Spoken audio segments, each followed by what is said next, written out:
Anda sedang mendengarkan suara profetis dari para nabi, hambanya John Patrice Vanggidai, Penatua Jemaat Future Life Community Kupang. Dengarkanlah dan lakukanlah perintah Tuhan melalui para nabi, maka engkau akan berhasil. Selamat mendengarkan. Pagi Shalom, Blessed New Year for you. Hari tahun baru yang diberkati. Haleluya untuk kita semua hari ini. Umat Tuhan diberkati oleh karena identitas kita di dalam Kristus. Katakan, saya diberkati karena saya di dalam Kristus. Katakan, yes. Identitas kita sebagai jaminan hadapi situasi di dalam hidup ini. Identitas kita dalam Kristus adalah jaminan. Bukan uang saudara, bukan emas saudara, bukan skill saudara, bukan kekuatan kita, tapi our ID in Christ is the source when time of needs coming in our life. Ada kata amin yang luar biasa. Kejadian 26, 1-2, Kejadian Genesis 1-2, 26, 1-2, Kejadian. Ada kelaparan di negeri itu selain kelaparan pertama yang terjadi pada zaman Abraham dan Ishak pergi ke Abimelek, raja orang Filistin di Gerar. Kemudian Tuhan menampakkan diri kepadanya dan berkata, baca yang tekanan itu, jangan pergi ke Mesir. Apa saudara? Do not go to Egypt. Tinggallah di negeri yang akan kuberitahukan kepadamu. Nah umat Tuhan, inilah direction. This is the direction when the recession or time of difficulties coming in our life. Ketika masa sukar dan sulit, pada saat kekurangan, mari kita temukan Tuhan berkata dalam firman-Nya. Dia mengarahkan kita dalam firman-Nya. Jangan pergi ke Mesir. Coba katakan, jangan pergi ke Mesir. Bilang di kanan atau kiri, do not go to Egypt. Haleluya. Zaman kita hidup ini mirip dengan zaman ketika bangsa Israel mengalami kelaparan. Meskipun tampaknya lebih banyak masalah dan kekurangan di masa-masa ini, masalah resesi, kekurangan pangan, masalah kesehatan, pandemik, dan berbagai macam, belum lagi persoalan-persoalan politik, peperangan, masalah geopolitik, peperangan antara satu bangsa kepada bangsa yang lain. Itu sangat berdampak dimanapun saudara hidup. Tuhan memerintahkan untuk kita tidak pergi ke Mesir yang merupakan gambaran dari cara mengikuti dunia. Do not go to Egypt is the symbol of do not following after the way of life from this world. We are in this world, but we are not operate from this world. We operate from above. Kita beroperasi dari atas. Amen. Itu yang dimaksudkan jangan pergi ke Mesir. Artinya jangan pakai cara-cara dunia ini. Cara dunia itu apa? Tipu, bohong, ingin dapat yang paling banyak tapi dengan yang paling ringan dan paling cepat. Ketidakadilan, manipulasi, dan lain-lain sebagainya. Di 1 Korintus 10 ayat 11, 1 Corinthians 10:11. Sekarang semua ini terjadi pada mereka sebagai contoh, tupos. Dalam bahasa Greek tupos atau tipe. Dan itu ditulis untuk nasihat kita yang kepadanya air zaman telah datang. Jadi apa yang barusan kita baca di Kejadian 26 itu adalah peringatan bahwa kita hidup di air zaman ini dan sudah ada peringatan. Haleluya. Kita bersyukur saudaraku yang kasih karena kita tidak pernah sendirian. Tuhan menyertai kita dengan arahan-arahan yang spesifik. Dan saya percaya kalau kita ikuti tahun 23 sampai kapanpun, Tuhan tidak pernah menyesatkan dan menyengsarakan kita. Amen. Nah umat Tuhan, peristiwa-peristiwa yang terjadi dalam perjanjian lama adalah sebuah contoh supaya kita bisa mengalami pembelajaran dan manfaat agar kita tidak mengalami seperti yang mereka alami.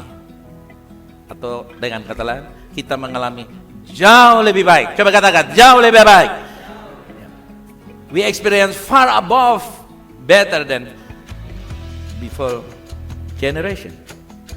Jadi Alkitab berkata kepada kita, saat-saat kekurangan, saat-saat resesi, saat-saat terjadi kekacauan ekonomi dan sebagainya, Tuhan memberikan jawaban melalui firman Tuhan. Dan kita akan perfokus dengan ambil kembali identitas kita di dalam Kristus. Taking back our identity in Christ in the time of crisis. Ambil kembali posisi kita di masa krisis di dalam Kristus.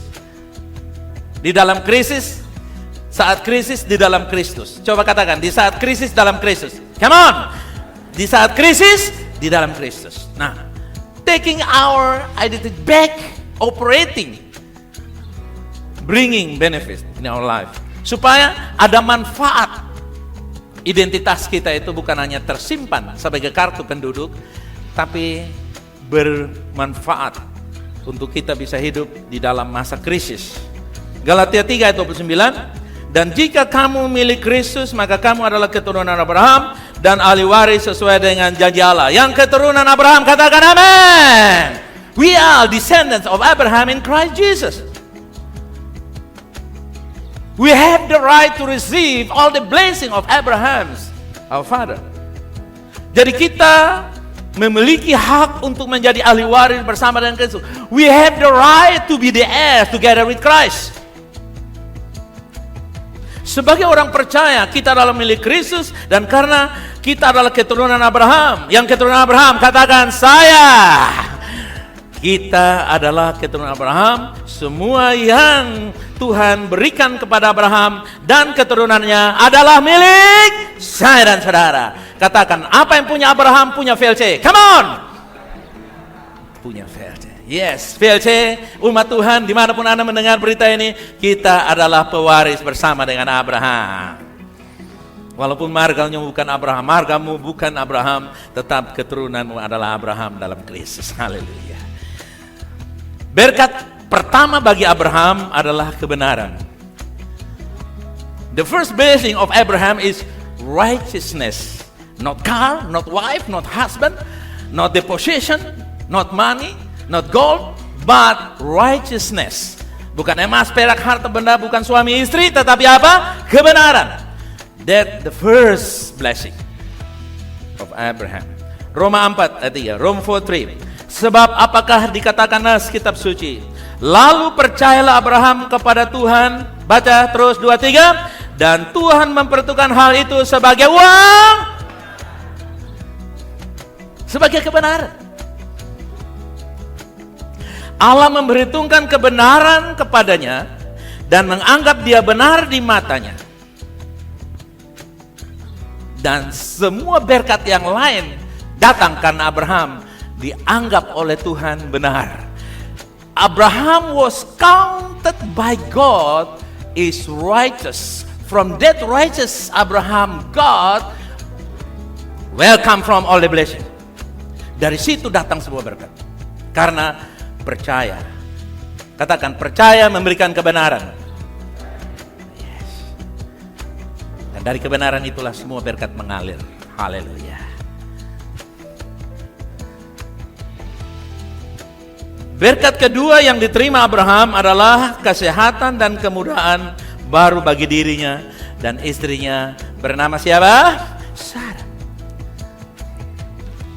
The second blessing of Abraham is renewing their strength to be youth again. Both spouses, healthy life. Jadi berkat kemudahan dan kesehatan. Coba katakan, berkat kemudahan dan kesehatan. Saudara mesti enjoy. Banyak orang kehilangan berkat kemudahannya. Cepat tua, baru 35 sudah make up bikin 75, saudara guys. Sementara sudah 75 bikin 17 kadaluarsa, saudara guys. Bilang di kanan tadi, kamu bisa muda dan sehat. Nah, Umurmu boleh boros, tapi penampilanmu mesti irit. Haleluya. Itu beda. Dengar saudara yang kasih, engkau punya segalanya, tapi kalau engkau sakit, you are nothing. You may have all things, but you unhealthy, you got nothing, right? But when you have healthy and you have all the blessing, you have the love in your life. Haleluya. Nah, jadi saudara, kita akan mengalami kebahagiaan kasih Tuhan dalam hidup kita apabila kita sehat. Ya. Udah benar lagi, sehat lagi. Haleluya. Amen. Gelar dan lain-lain sebagainya, sekalipun rumah kontrakan itu tambahan. Ojek Grab pun tambahan, ojek Ngaksim pun tambahan, saudara yang kasih. Makan dengan 4 susah 5 sengsara pun tetap itu apa saudara? Tambahan. Kebenaran menyehatkan seseorang, amin. Kejadian 21, Genesis 21:2, maka mengandunglah Sarah, lalu melahirkan seorang anak laki-laki bagi Abraham dalam masa tuanya, pada waktu yang telah ditetapkan sesuai dengan firman Allah kepadanya. Haleluya. Saudara lihat, waktu mereka percaya Tuhan, renewing their strength from grandpa and grandma to be young husband and wife, strong couple again, to start new life, spiritual life, supernatural life. Dengan kekuatan Tuhan bekerja karena percaya, maka Tuhan perbarui kakek nenek menjadi pasangan muda yang produktif. Tapi kali ini produktif mereka yang namanya supernatural power, kuasa supernatural. Dan itu terjadi bagi keturunan Abraham. Yang mendengar suara ini katakan amin.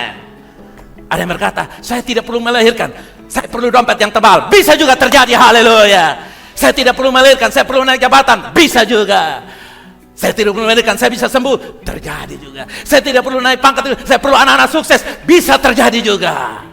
Apapun yang kamu percayai, yang terbaik datang dari berkat Abraham untuk saya dan saudara. Come on. Bahkan di usia yang sudah tua, Alkitab berkata, dalam masa tua, itulah sebabnya saudara yang kasih, jangan buru-buru jadi, bilang kira-kira, jangan buru-buru jadi tua. Dengar, potensi nomor 3, level bawah, 50 ke 60. Saya ini baru 50-60, berarti level saya baru di bawah, baru the third level. The second level, kekuatan powerful yang kedua, 60 ke 70. Yang 60-70, jangan buru-buru mati, apalagi pensiun, jangan. Masih ada level yang teratas, 70 kepada 80, 80 kepada 90. Amen. Makanya saudara lihat, pemimpin-pemimpin manapun, termasuk pemimpin-pemimpin politik yang 70 ke atas, sangat powerful kepemimpinan mereka. Percayalah. Bukan soal rambut putih atau kulit yang kerut, tapi ketika orang menghadapi sebuah tantangan, pengalaman seperti saya 60 tahun saya lewati, maka kesulitan yang diceritakan oleh anak-anak muda saya, apalagi cucu saya, itu ringan bagi saya. Kenapa? Karena saya sudah melewati asam garam kehidupan ini. Apalagi bersama dengan Tuhan, terlalu dahsyat manis. Haleluya. Bilang kiri kanan, kamu di level berapa? Coba tanya. Oh 40, itu belum apa-apa saudara. 50, 60, that's third level. Bila kasih tahu di kiri kanan, penatua baru level yang ketiga, kasih tahu. Belum di top level, belum.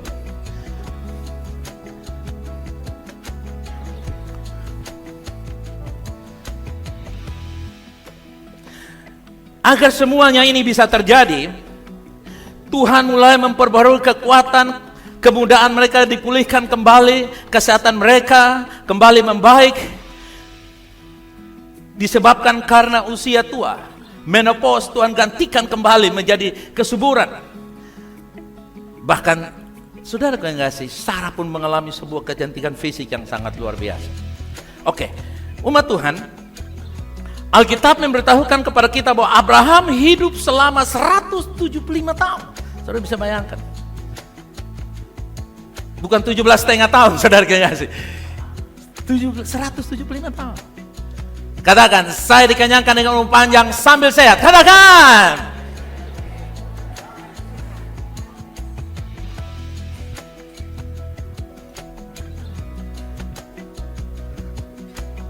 Berkat ketiga dari Abraham adalah materi. Yang pertama apa saudara kekasih? Yang kedua, kemudahan dan kesehatan. Yang ketiga apa? Materi. The third blessing of Abraham is the blessing of material. Money blessing. Gold blessing. Berkat uang, berkat emas, whatever. Ya, saudara boleh you name it. Nah, Kejadian 13, Genesis 13:2. Adapun Abraham, baca bersama saya, sambung. Adapun Abraham banyak perak dan emas. Wah, ternaknya begitu banyak. Dan saya berdoa supaya berkat Abraham turun dalam saya dan saudara. Haleluya. Amen. Berkatnya luar biasa. Ada yang kakak, saya tidak mau ternak babi. Saya mau punya Innova saja, silakan. Sama saja. Kan kijang tuh, kijang dan babi. Kalau tidak mau babi ya kijang tuh. Berkat materi, saudara tidak bisa menghindari dari semuanya ini. Amin. Anda mau sehat harus makan sehat, dan Tuhan kasih berkat. Haleluya, amin. Nah, kita bisa sehat. Kejadian 24 ayat 35. Genesis 24:35. Tuhan, baca kuat 23. Tuhan sangat memberkati tuanku itu sehingga ia telah menjadi apa? Kaya. Tuhan memberikan kepadanya kambing domba, lembu, sapi, emas dan perak, budak laki-laki dan budak perempuan, unta dan keledai. Katakan kalau Abraham diberkati, saya juga katakan. Yes, karena kita adalah keturunan Abraham.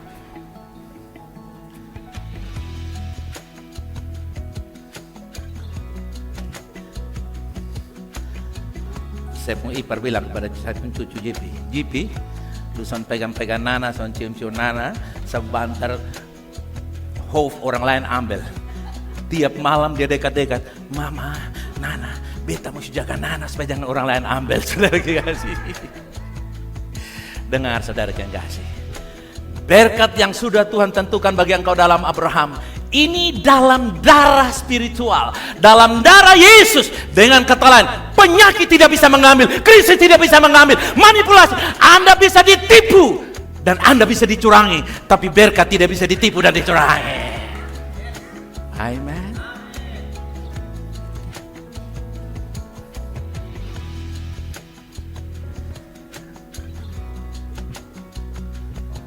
Abraham sangat diberkati oleh ayat ini.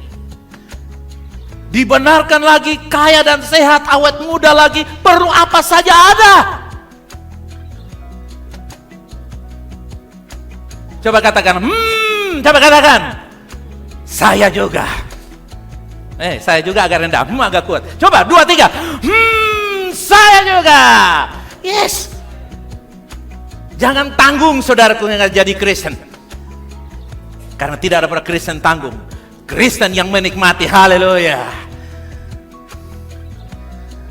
Memang saudara yang kasih, kita diperingati 1 Timotius 6 ayat 10, tidak mencintai uang.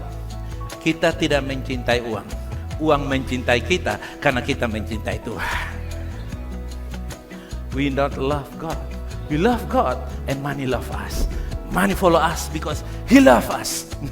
Uang ikut kita bukan karena kita cari dia, kita cari Tuhan. Haleluya.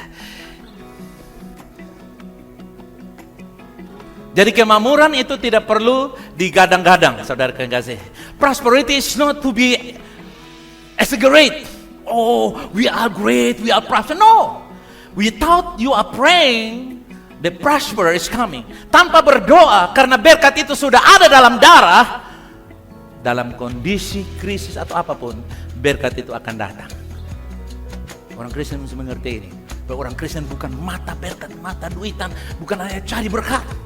Tapi orang Kristen mencari kebenaran, hidup dalam kebenaran, dan dengan sendiri berkat-berkat materi akan datang. Nah, sebagai orang percaya, kita adalah pewaris bersama Kristus, dan kita bisa percaya Tuhan berkat dari Abraham untuk kita. Oke? Nah, Kejadian 26 ayat yang ke-1.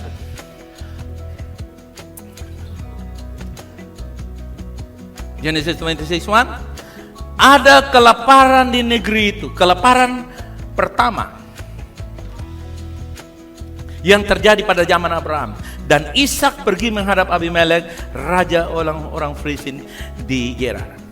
Nah, nanti saudara kekasih, Kejadian 12 ayat 10, di sana dikatakan bahwa kelaparan pertama itu terjadi pada zaman Abraham.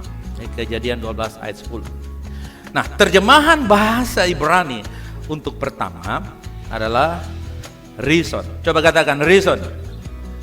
Rison adalah kepala yang disebut ros. Juga merupakan kata Ibrani yang sama dengan Rusia.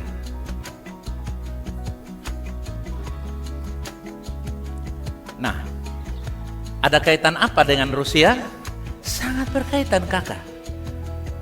Kenapa super mie mahal? Karena Rusia tutup jalur pelayaran pengiriman keluar gandum dari Ukraina. Makanya NTT ada solusi mie dari singkong, ya, mie dari daun kelor. Puji Tuhan, itu luar biasa. Tapi dengan krisis Rusia ini, oke, coba kita lihat next slide. Saudara lihat, ternyata satu negara kecil, Moldova di Eropa, dia salah satu negara yang sangat terdampak dari perang Rusia. Tetangganya Ukraina, bahkan peperangan yang terjadi di dekatnya membuat warga Moldova kesulitan karena biaya hidup yang makin tinggi. Next slide. Sudah lihat mereka berdemonstrasi. Coba kita dengar saja berita-berita ini. Di video ini untuk dapat roti saja susah, mahal. Nah, roti itu di Eropa dengan kita di sini sama dengan beras dan jagung. Tidak bisa keluarkan suaranya, come on.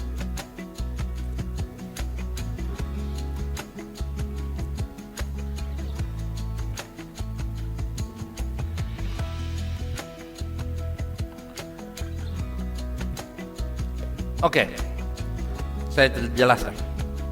Saya jelaskan apa yang saya ambil ini. Dijelaskan begini, masyarakat Eropa sekarang ini sudah mulai siapkan genset. Masing-masing orang punya genset, kompor yang bisa digerakkan dengan genset untuk apa? Masak air panas, kasih udara hangat di dalam ruangan. Kenapa? Karena gas, di sana gas dan listrik itu peran penting di Eropa. Gas dan listrik disuplai dari Eropa itu dari Rusia, kakak. Jadi Rusia bilang rusak karena dia pemalas. Oh, ini pipa ada tersumbat semuanya. Pipa gas, pipa listrik tersumbat semuanya. Jadi tidak bisa kirim keluar. Jadi saudara bisa bayangkan itu gas naik 200 kali lipat. Bilang kiri kanan, bersyukur tinggal di kampung sini. Kasih dari kiri kanan. Jadi yang 5, 6 tahun, 7 tahun, 10 tahun yang lalu waktu masih kecil bilang, Tuhan jadikan saya orang Inggris, orang Jerman. Sekarang dia berkata, terima kasih Tuhan, saya orang Kupope. Yang setuju katakan amin. Kenapa? Karena kayu bakar masih gampang, kakak. Di sini kita mau krisis macam apapun, memang puji Tuhan, saya percaya pada masa-masa krisis yang puncak, NTT akan menjadi tempat pengungsian dari bangsa-bangsa. Saya percaya. Amin. Tempat-tempat yang akan diduduki oleh banyak orang. Makanya saudara kasih lihat. Jadi krisis ini menerangkan kepada kita bahwa mereka dalam keadaan yang terpuruk. Ya. Orang-orang di Eropa mereka dalam keadaan terpuruk. Bayangkan dalam musim dingin yang di bawah minus, mereka tidak punya bahan gas untuk menghangat ruangan. Mereka tidak punya listrik. Listrik naik berkali-kali lipat, ratus. Dan kalau listrik dan gas naik harga di Indonesia, maka saudara akan menjerit, bukan? Nah, sama juga. Saya tidak tahu, tapi apa yang terjadi di Rusia dan Ukraina yang tertulis dalam Alkitab, itu sebagai peringatan untuk kita jangan sombong dan membanggakan diri, tapi kita katakan, aku berada dalam anugerah Tuhan. Tentu orang-orang di Eropa ada orang Amerika, ada orang Kristen juga, bukan? Tapi itulah sebuah konsekuensi kita berada melewati perjalanan hidup sebagai orang Kristen yang beriman. Dan saya percaya orang benar dimanapun mereka berada, termasuk di Eropa, Tuhan pasti memberikan solusi bagi mereka. Karena Tuhan tidak punya anak emas, semuanya anak Tuhan. Haleluya.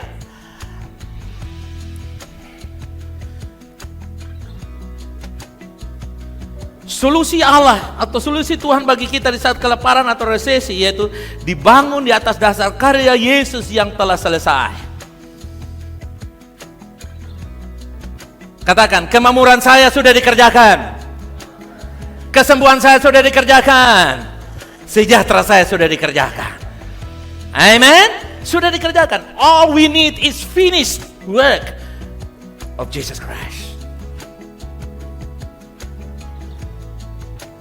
Masalah apapun yang terjadi hari, masalah depresi, resesi karena perang, masalah geopolitik yang begitu merajalela di negeri ini, mulai terjadi kubu-kubu, kelompok-kelompok satu bangsa dengan bangsa yang lain. Impian Tuhan adalah agar kita menikmati surga di bumi. Katakan amin. God's dream for us is to enjoy heaven on earth. Haleluya. Yang percaya katakan amin. Itu impian Tuhan. Makanya Firdaus tidak ada di selangit yang ketujuh di bumi ini. Haleluya. Itulah yang pengertian damai, keberkatan, kesentosaan. Itulah Eden, itulah Firdaus yang Tuhan mau kita alami.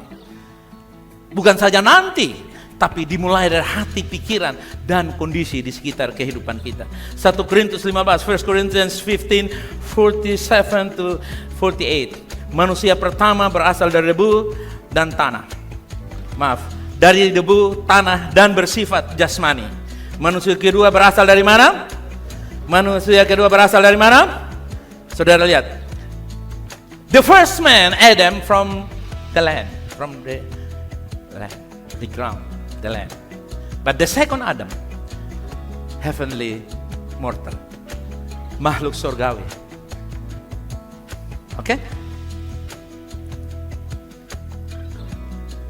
Inilah yang menjadi titik sentral menuju kepada identitas kita. This is the point to our identity in Christ. Christ is the second Adam. Kristus adalah Adam yang kedua, yang darinya saya dan saudara terlahir. Haleluya. Dilahirkan pertama dalam Adam, pertama dalam daging, dilahirkan kedua dalam Adam yang kedua adalah rohani. Haleluya. Apakah kita mengidentifikasi diri kita dengan apa yang kita lihat atau dengan siapa yang Tuhan katakan tentang kita? Is it we identify our life to according to what we listen and will sing, or according to what God is saying about us? Apa yang Tuhan katakan tentang kita? Tuhan ingin kita mengidentifikasikan diri kita sama dengan, katakan, saya sama dengan Yesus. Katakan, God wants us to identify ourselves, our life, to be like Jesus.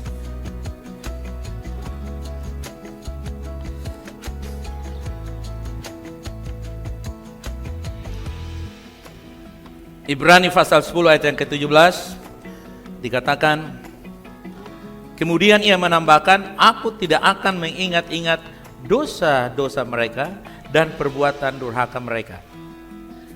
Ibrani 9 ayat 12 pun demikian dikatakan bahwa Tuhan menebusnya bukan dengan darah kambing, tapi dengan darah Yesus yang menjadikan kita mendapatkan penebusan kekal. Nah, kata tidak lagi, next slide please, come on.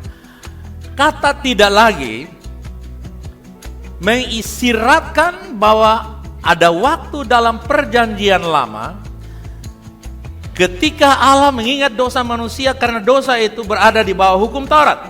Di bawah Taurat Allah selalu ingat-ingat dosa manusia. Oke? Di bawah Taurat apa yang terjadi kawan? Apa yang terjadi friend? Jadi orang yang selalu ingat-ingat dosa orang lain, dia di bawah mana? Di bawah Taurat. Orang yang beroperasi karena ingat-ingat dosa, dia berada di mana? Di bawah Taurat. Orang yang sadar bahwa orang berdosa, dia di bawah apa? Taurat. Tetapi hari ini saudara yang kasih, di bawah perjanjian anugerah yang baru, Allah tidak lagi mencatat kesalahan kita karena kebenaran dan pengampunan kita didasarkan pada apa yang Tuhan Yesus lakukan. Katakan amin. God imputing our sin in Christ. God put our sin in the account of Jesus Christ. So God has no account of our sin. Because all our account is imputed to Jesus Christ. Tuhan tidak punya rekening dosa lagi. Semua rekening dosa kita sudah dimasukkan dalam Yesus Kristus, penebus rekening dosa kita. Amen. In Him of all our sin imputed to Him. Semua dosa kita ditanggung dipadanya. Sehingga yang tersisa adalah kebenaran. Karena Kristus, bukan karena saya tidak buat dosa, tapi karena kebenaran dalam Kristus.